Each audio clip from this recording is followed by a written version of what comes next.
మంత్రి గారి కుమారుడు ఎడ్యుకేషన్ మినిస్టర్ లోకేష్ గారు. ఆ తర్వాత ఇంకా విభిన్నమైనటువంటి ట్విట్టర్స్ లో జగన్మోహన్ రెడ్డి గారి మీద వారి ఫ్యామిలీ మెంబర్స్ మీద దూషిస్తూ విచిత్రమైన ఫోటోలు పెడుతూ మార్ఫింగ్ చేసిన ఫోటోలు పెట్టి వేశారు.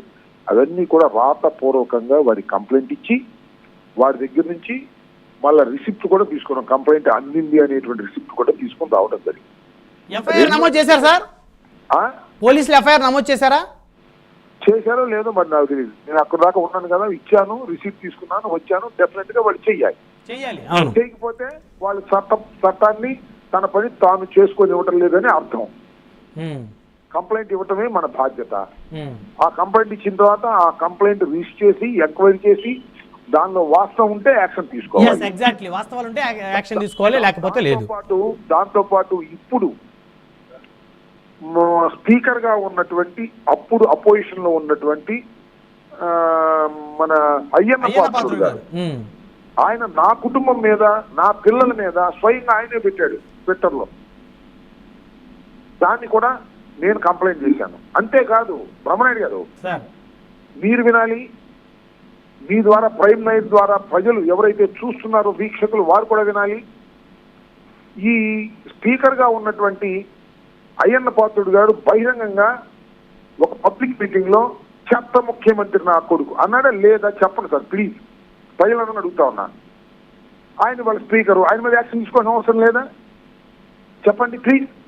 ఇలాంటివి అనేకమైనవి. ఇంకా ఎవరో ఆ ఘర్షణ టీవీ అంట వెంగళరావు, ఆయన ఫోన్ చేసి నన్ను చంపేస్తాను, నరికేస్తాను, నిన్ను పొడి చేస్తాను ఆయన కూడా చెప్పాడు. ఆయన కూడా కంప్లైంట్ చేశా. మిమ్మల్ని చంపేస్తానని మాట్లాడుతా ఉన్నారా? మాట్లాడాడు ఫోన్ చేసి, నాకు స్వయంగా ఫోన్ చేసి నా ఫోన్కి. సో మా లొకేషన్ ఏమంటే నేను చంపేస్తాం అంటున్నాడు. ఘర్షణ టీవీ అంటే వెంగళరావు, నాకు ఎవరో తెలియదు. ఇలా ఒక అన్నోన్ కాల్స్ వస్తున్నాయి, వీటి మీద యాక్షన్ తీసుకోమని నేను ఇవాళ స్వయంగా వెళ్ళి నేను మా ఇన్ఛార్జిగా ఉన్నటువంటి నూరి ఫాతిమా గారు, గుంటూరు వనుకున్న నూరి ఫాతిమా గారు, అదేవిధంగా డైమండ్ బాబు గారు, అలాగే నిమ్మకాయల రాజనారాయణ గారు, ఎక్స్ మార్కెటింగ్ గారు చైర్మన్, ఇలా మా కౌన్సిలర్స్, అడ్వకేట్స్ అందరం కలిసి, కార్పొరేటర్లు అందరం కలిసి, శ్రీను గారు అనే అడ్వకేట్ మాకు అసిస్ట్ చేశారు. వారు అందరిని అడ్వకేట్స్ తీసుకుని వెళ్ళి కలిసి కంప్లైంట్ ఇచ్చాం. కంప్లైంట్ ఇచ్చిన తర్వాత ఏం చేయాలి వాళ్ళు?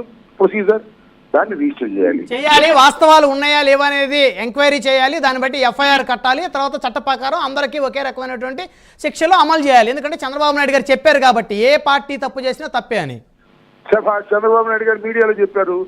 నాకు చెప్పమనండి, మీరు అడగండి మీడియా నుంచి. అయ్యా అంబటి రాంబాబు గారు తీసుకొచ్చి 5 కంప్లైంట్స్ ఇచ్చారు కదా, అంతకు ముందు రోజున వైసీపీ కార్పొరేటర్లు వెళ్ళి కంప్లైంట్స్ ఇచ్చారు కదా, వీటిని క్రైమ్ నెంబర్స్ ఇచ్చారా, ఇవ్వలేదని అడగండి. అంతేకాదు సార్, బ్రహ్మనాయుడు గారు మీకు చెప్తున్నా, ప్రైమ్ నైర్ ఇది వింటున్నటువంటి ప్రేక్షకులు చెప్తున్నా, రజనమ్మ మాజీ హెల్త్ మినిస్టర్, ఆమె 20 రోజుల క్రితం she has even a complaint. ఆమె ట్రోల్ చేస్తున్నారు, విచ్చలవిడిగా మాట్లాడుతున్నారు, అసభ్యకరంగా మాట్లాడుతున్నారు. యూట్యూబ్ కొడితే మీకు అర్థమవుతుంది. ఆమె రిటర్న్ గా వెళ్ళి కంప్లైంట్ ఇచ్చింది. 20 రోజులైంది, ఇంతవరకు there is no action, no complaint registered, crime number ఇవ్వలేదు.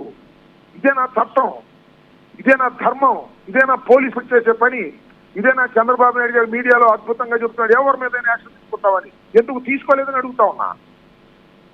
సో మీరు కూడా, media is a fourth estate. You can ask. నేను అనేది ఏంటంటే, చంద్రబాబు నాయుడు గారిని ఎవరైనా దూషించినా, హోంమంత్రి గారిని ఎవరైనా దూషించినా, లోకేష్ గారిని ఎవరైనా దూషించినా వారి మీద మీరు కేసులు పెడుతున్నారు. మరి అలాగే అంబటి రాంబాబు గారిని దూషిస్తాను, జగన్మోహన్ రెడ్డి గారిని దూషిస్తాను, రజనీ గారిని దూషిస్తాను, వారి మీద మీరు కేసులు పెట్టబోవడం అధర్మం కదా అని అడగండి సార్. ప్రజాస్వామ్యంలో ఫోర్త్ ఎస్టేట్ అడిగితే కొంత ఉపయోగం ఉంటుందని ఆశపడుతున్నాం. కానీ రాంబాబు గారు ఇప్పుడు ఏదైతే గతంలో చంద్రబాబు నాయుడు గారిని, లోకేష్ గారిని, పవన్ కళ్యాణ్ గారిని ఇష్టానుసారంగా బూతులు మాట్లాడిన కొంతమంది వ్యక్తుల్ని ఆధారాలతో సహా పోలీసులు వారిని అరెస్ట్ చేయటాన్ని ఏదైతే ఉందో, దాన్ని రాంబాబు గారు మాజీ మంత్రివర్యులు సపోర్ట్ చేస్తున్నారా లేకపోతే వ్యతిరేకిస్తున్నారా? ఫస్ట్ థింగ్ నేను ఒక మాట చెప్తున్నాను సార్, ఎవరినైతే అరెస్ట్ చేస్తున్నారో మా క్యాండిడేట్లని, వాళ్ళని మేము సపోర్ట్ చేస్తున్నామా లేదా, బెయిల్స్ వస్తాయా లేదా అనేది that is the second part. దాని కోర్టులో మేము ఎదుర్కొంటాం. బ్రహ్మనాయుడు గారికి నేను చెప్తున్నా, మా వ్యక్తుల్ని అరెస్ట్ చేసి పోలీస్ స్టేషన్ తీసుకెళ్లి కొట్టినటువంటి సంఘటన ఏమన్నా చెప్పండి. ఇప్పుడు చిలకలూరుపేటలో ఉన్నటువంటి ఆ మహిళ పేరేంటి సుధా